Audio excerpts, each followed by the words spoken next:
गई क्या pant? Hello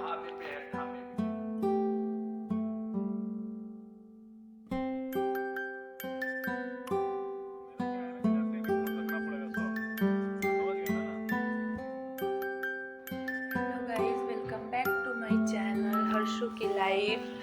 guys तो आज है फ्राइडे और हम लोग जा रहे हैं गोरखपुर।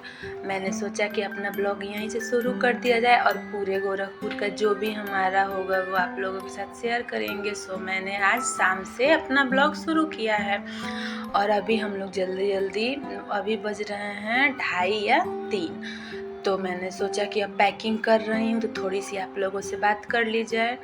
और फिर हमें निकलना है आज शाम 6 बजे या 6 बजे के बाद जब भी निकल जाए। इनका ऑफिस 6 बजे ख़त्म होता है तो ये बोल के गए हैं दोपहर में लंच के बाद कि तुम लोग माँ बेटे रेडी रहना, आज शाम को ही निकलना है। चूँकि प्लानिंग जाना था बट प्लानिंग ये नहीं था कि आज फ्राइडे को चलना है या सैटरडे को चलना है, क्योंकि सैटरडे नेपाल में ऑफ रहता है तो हम कहीं भी जाना हो तो फ्राइडे को शाम को या सैटरडे को ही जाते हैं ताकि वो ऑफ में ही हमारा हो जाए काम। सो इन्होंने बोला कि रात को ही चलते हैं, बच्चे को लेकर ट्रैवल करना है। सो रात को अपना आराम कर लेंगे वहाँ पे जाने के बाद, और सैटरडे को जो हमारा काम है वो अपना काम करके फिर संडे को सुबह ही हम लोग निकल आएंगे या फिर सैटरडे को शाम को निकल आएंगे। ऐसा हमारा प्लानिंग था। सो हम लोगों ने सोचा कि चलो चलते हैं। मैं कर रही हूँ अभी अपना पैकिंग और फिर दिखाती हूँ अपने बच्चे को। उसके बाद से हम लोग निकलेंगे, फिर देखिए क्या होता है, क्या करते हैं। उसके बाद से यहाँ से निकलेंगे फिर नेपाल का बॉर्डर, उसके बाद से गोरखपुर की गाड़ी में वहाँ तक। उसके बाद देखते हैं क्या क्या करते हैं क्या नहीं करते हैं, कैसे क्या क्या होता है। सो मैं अभी जल्दी कपड़े वगैरह फोल्ड कर रही थी, क्योंकि जाना तो था ही हमें, पर आज जाना है या कल जाना है ये क्लियर नहीं था। फिर ये बोले चलो आज ही निकल जाते हैं, शाम को रात को वहाँ पहुँच जाएंगे। तो फिर मैंने सोचा जल्दी सारे काम निपटा लूँ। सुबह इनका पारण था इसलिए सुबह उठ भी गई, और दोपहर में बाबू सोया नहीं, इसको सोने का भी टाइम नहीं मिला। और फिर मैंने सोचा कि कपड़े रख लेती हूँ और अपने हर्षु को दिखाती हूँ आप लोगों से। देखिए गाइस ये कैसे खेलते हैं।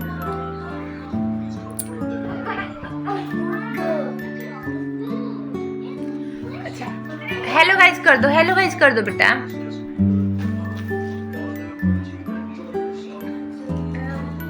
आपके घर में बच्चे कैसे खेलते हैं? देखिए इनको बाल्टी पसंद है, खिलौने फेंक देंगे और ऐसे ही खेलते। मुंह में गंदू लग गई आपके। अब पूजा किया है बाबू ने। देन गाइज हम लोग निकल गए हैं अपने गोरखपुर जाने के लिए, और हमें निकलने में काफ़ी लेट हो गई थी क्योंकि इनकी कोई मीटिंग आ गई थी अर्जेंट। सो हम 7 बजे के बाद ही निकल पाए। देखिए कितनी अंधेरा हो गया है, क्योंकि हमारे यहाँ से नेपाल बॉर्डर आने में मुश्किल से 10 या 15 मिनट लगते हैं, लेकिन काफ़ी रात हो चुकी थी। सो और बॉर्डर पे बहुत ज़्यादा भीड़ भी थी गाड़ियों की, क्योंकि हमने अपने दाई को बोला कि थोड़ा मतलब बॉर्डर के उस पार तक लेके चलिए, क्योंकि यहाँ पे पहले पार्किंग थी, इंडियन गाड़ी आके यहाँ पे पार्क होती थी तो हम लोग यहाँ से ही चले जाते थे। बट अभी किसी कारण से क्यों हुआ क्यों नहीं हुआ ये तो मुझे नहीं पता, बट पार्किंग बंद हो गया है। सो इंडियन गाड़ियाँ यहाँ पे आके खड़ी नहीं हो पाती हैं, आपको पैदल जाना पड़ता है। तो सामान भी था और बच्चा भी था। सो हमने बोला कि नेपाली गाड़ी जो है वो नौतनवा यहाँ की जो है लोकल मार्केट वहाँ तक जा सकती है, इसलिए बॉर्डर पार उधर हमारी गाड़ी खड़ी थी। सो हमने अपने दाई को बोला कि आप वहाँ तक लेके चलिए, और ये बॉर्डर है। मैं पूरा नहीं ले पाई गाड़ी के अंदर से, चूँकि रात भी काफ़ी हो चुकी थी, लेकिन ये थोड़ी सी है जो ये मतलब सनौली बॉर्डर, हम जो जाते हैं गोरखपुर वो सनौली बॉर्डर कहलाता है। और हमारे कार वाले मिल नहीं रहे थे, उन्होंने वैसे तो नेटवर्क प्रॉब्लम था जिसकी वजह से कॉल पे बात भी नहीं उतना हो पा रहा था, और वो बोले थे कि मैं बस पार्क के पास रहूँगा। वहाँ तक हमारे दाई गए हम लोगों को लेकर, उसके बाद भी वो नहीं दिख रहे थे। एक्चुअली गाड़ियाँ तो बहुत सारी थी तो अंधेर मतलब रात होने की वजह से शायद हमें दिख भी नहीं पा रही थी। सो हम आगे तक थोड़ी गए उनको लेकर, उसके बाद ये सनौली का बाज़ार है। ये हमारा इंडिया में हम लोग इंटर कर चुके हैं बॉर्डर के बाद। सनौली बॉर्डर का मार्केट है ये।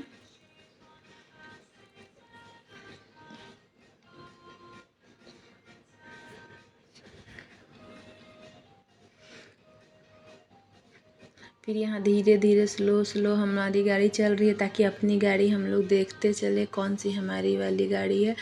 चूँकि उनका नेटवर्क इशू के वजह से कॉल भी नहीं लग रहा था, ना उधर से कॉल आ रहा था ना इधर से कॉल जा रहा था। इंडियन नंबर पे शायद व्हाट्सअप वाला कॉल भी नहीं जा पा रहा था। फिर यहाँ पे हम लोग कुछ दूर तक गए, फिर आगे वो इंडियन पुलिस थे, तो शायद इनको रात की वजह से रोक ना दें। कहाँ जा रहे हो, क्यों जा रहे हो, क्योंकि ऐसा होता है, बॉर्डर एरिया है तो ज़्यादा रिस्क रहता है। सो हमने बोला कि अब हमें दाई यहीं छोड़ दीजिए, हमारे गाड़ी वाले आ ही जाएंगे, आप अब रिटर्न चले जाइए।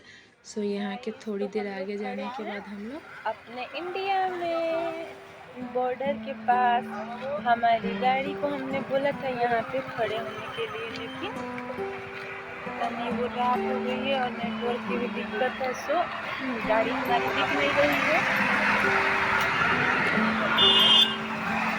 तो हम लोग खड़े हैं और पापा क्या है कहाँ है हमारी गाड़ी देख लेते हैं।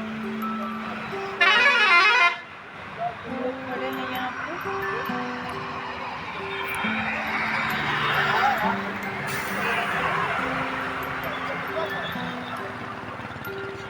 हेलो कर दो, हेलो कर दो बेटा, हेलो कर दो बेटू, हेलो कर दो, हेलो गाइस। बाबू हेलो गाइस कर दो, हेलो गाइस। कहाँ जा रहे हैं हम लोग?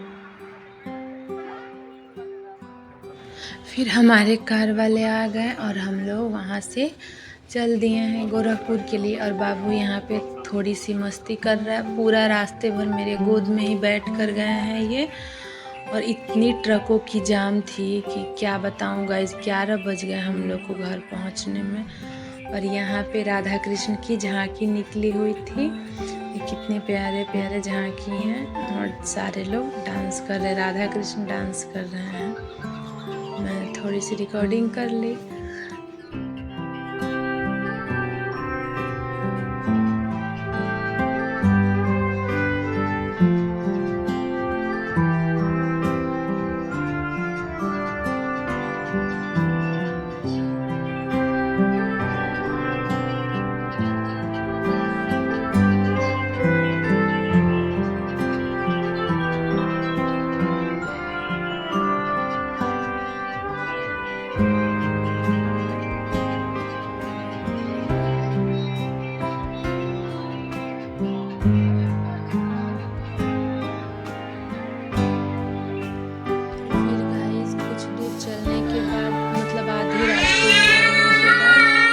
एक होटल आता है, मतलब वो छोटे मोटे ढाबे वगैरह तो बहुत सारे हैं, लेकिन ये सारे में मतलब थोड़ी सी ठीक है। मधुबन होटल करके इसका नाम है। जो मतलब इस मेरी वीडियो जो देखते होंगे, अगर इस रास्ते के बारे में जिनको जानकारी होगी उनको इस होटल के बारे में पता होगी। तो मधुबन होटल आते जाते वक्त अक्सर रुकते हैं, और थोड़ी मतलब यहाँ पे इसलिए भी रुक जाते हैं, वैसे ज़्यादा देर तो नहीं, बट फिर भी 2-3 घंटे तो ट्रैवल करना ही पड़ता है। तो बच्चा थोड़ा एक जगह बैठे बैठे परेशान हो जाता है, तो इसकी वजह से थोड़े हम लोग उतर जाते हैं। और इनको पता नहीं क्यों परेशानी हो रही थी, सो मैंने पैंट इसकी गाड़ी में खोल दिया था और शूज़, और इन्होंने एक सॉक्स निकाल कर फेंक दिया। फिर मैंने रखा, फिर मैंने बोला जब एक सॉक्स पहने हुए तो दूसरा वाला सॉक्स भी निकाल दो। उसके बाद से पूरी मस्ती की इन्होंने, और फिर थोड़े बहुत कुछ नाश्ता वगैरह किया हम लोगों ने। उसके बाद पैर वैर धो धा के इसका फिर हम लोग चल दिए अपना, क्योंकि यहाँ पे मिट्टी वगैरह कितना भी है तो था।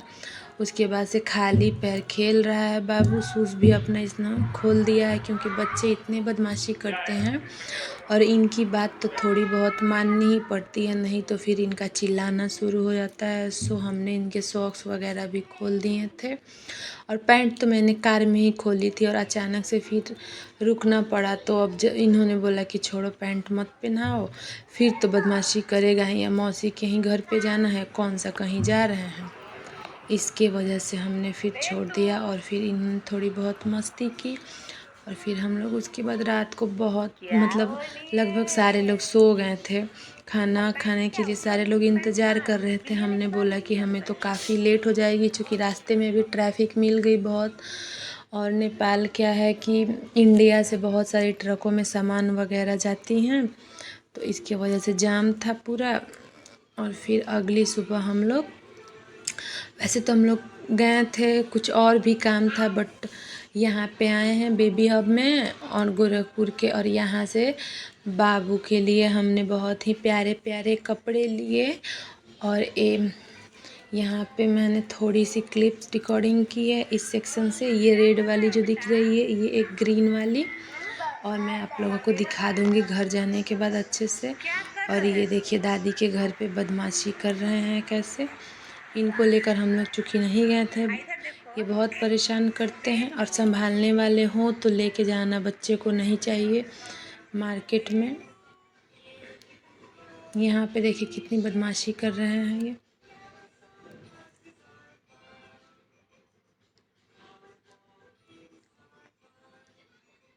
सो गाइस, अब हम लोग चल दिए हैं अपने नेपाल के लिए। सुबह सुबह 5 साढ़े 5 का टाइम हो रहा है और संडे की सुबह हम लोग चल दिए हैं अपने घर के लिए। और देखिए बाबू, एक्चुअली क्या था ना कि जिस दिन हम लोग फ्राइडे को गए, पहुँचे भी लेट 11 बजे के बाद। फिर पता नहीं बाबू को क्यों दिक्कत था, कुछ ही क्या था, रात भर सोने नहीं दिया। अगली सुबह फिर हमें काम था तो जाना पड़ा। फिर कहीं जाओ तो बात करो, ये करो वो करो, सोने वोने का कहाँ टाइम मिलता है। और सारे लोग में सो भी नहीं पाया, कोई नहीं सो पाया। इसकी वजह से सारे लोग ऐसे ऐसे कर रहे थे बीमार जैसे। और फिर मेरा भी फेस देखिए, ऐसा लग रहा है कितना बीमार हुई हूँ। और चूँकि सुबह सुबह हम लोग को निकलना था, सो मैंने नॉर्मल से ऐसे ही बाल झाड़ लिए और चल दिए हैं हम लोग माँ बेटे। क्योंकि क्या सुबह सुबह रेडी होने का भी मन नहीं करता है आदमी को। और ये देखिए गाइस, सैटरडे को हम लोग ही इसलिए नहीं जा पाए थे क्योंकि काम तो हमारी हो गई थी शाम से पहले। और हम लोग शाम को भी निकल जाते हैं, जब भी आना होता है अक्सर तो सुबह में ही आते हैं, लेकिन शाम को नहीं आए चूँकि बारिश बहुत ज़्यादा थी। और फिर सोचा हमने कि चलो फिर संडे को ही सुबह सुबह निकल जाएंगे। लेकिन संडे को भी जब निकले सुबह सुबह तो बारिश थी। खैर बारिश से हमें कोई दिक्कत नहीं थी, बट फिर भी सैटरडे को बारिश की वजह से ही हम लोग नहीं आए थे। और ये देखिए पूरे रास्ते हम लोग को वो बारिश मिली है और बारिश पूरी हुई है गोरखपुर के मौसम में। और ये है कि नेपाल में उमस है अभी बारिश होने के बावजूद, और गोरखपुर में ये है कि बारिश है और ठंडक भी है। उमस वाला जो मौसम होता है वो अभी फ़िलहाल वहाँ पे नहीं है। सो अभी का मौसम हमें वहाँ बहुत अच्छा लगा। और हम लोग अब चल दिए हैं अपना, देखिए कब पहुँचते हैं क्या होता है। बाबू कैसे कैसे मस्ती करते हुए, मस्ती क्या किया बाबू, तो पूरा रास्ते भर थोड़ा सा जगह, उसके बाद ये पूरा बॉर्डर पे जाने के बाद ही जगह है। क्योंकि जब वहाँ गाड़ी रुकी हमारी चेंज करने के लिए, वहाँ नेपाली गाड़ी आई थी, वही दाई जो हमें छोड़ने आए थे लेने के लिए, हम बॉर्डर पे आते ही कॉल कर दिए थे उनको ताकि आ जाएं वो हमें लेने के लिए। तो बस वहाँ पहुँचने के बाद ही बाबू, तो फिर जाते वक्त भी हम लोग वहीं रुके हुए हैं मधुबन होटल। और बाबू सोया था इसलिए मैं कार से बाहर नहीं गई, क्योंकि बाबू जग जाने के बाद फिर बदमाशी करने लगता, वही हाल करता जैसे जाते वक्त इधर से किया था, कूद फान करता। इसलिए मैंने सोचा कि इसको हिलाना डुलाना सही नहीं है। चूँकि जगने के बाद ये मेरे गोद में ही बैठ के जाता है, सीट रहते हुए भी नहीं बैठता है। और सोया है तो कम से कम मुझे भी आराम है, इसलिए मुझे उतरना सही नहीं लगा और मैं यहीं बैठी रही। नेपाल के बॉर्डर को क्रॉस करके नेपाल के एरिया में एंटर कर चुके हैं और अपना भैरवा में अब जाएंगे, उसके बाद से अपने प्लांट। और ये हमारी जर्नी हुई ख़त्म। फिर हम लोग रूम पे आ गए हैं, थोड़ी रेस्ट करेंगे, फिर देखते हैं खाना वगैरह बनाएंगे। बाबू को लगी थी भूख तो यहाँ पे बाबू दूध पीने लगा अपना, क्योंकि रास्ते भर मैंने बताया था पूरे सोते हुए आया है। और बाबू को थोड़ी सी यहाँ नेपाली गाड़ी में जब हम लोग बैठ रहे थे, चूँकि ये नहीं बैठना चाह रहा था, पापा लेके जब बैठे, मैं तो एकदम सावधानी से बैठती हूँ, इन्हीं की वजह से कभी कभी इसको